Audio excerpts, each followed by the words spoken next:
Instagramda o'zim maza qilib kuzatadigan dugonamda shu retseptni ko'rib, men ham qilib ko'rishga qaror qildim.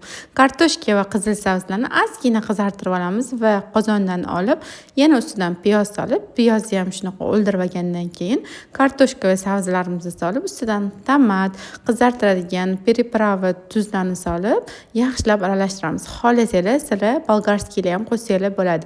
Bizda bolgarskiylar yeyilmagani uchun solmadim. Va ozgina suv solib dimlab qo'yamiz. Bu yerda go'shtlarni shunaqa yupqa pare qilib, ustidan dumbalarni ham shunaqa yupqa qilib to'rab, piyoz solamiz va dumaloq qilib, rulet qilib o'rab, zupachiska yordamida qotirib olamiz. Ichiga murch bilan ozgina tuz sepib ham bo'ladi. Hamma go'shtlarni shunaqa rulet shakliga keltirib olib, qozonimizga terib chiqib, ustidan cheri pomidorlardan ham sovordim, qizil chiroyli bo'lib pishish uchun. Bunga kerakli bo'lgan mahsulotlarni har doimgidek korzinkaga ilovasidan zakaz qildim.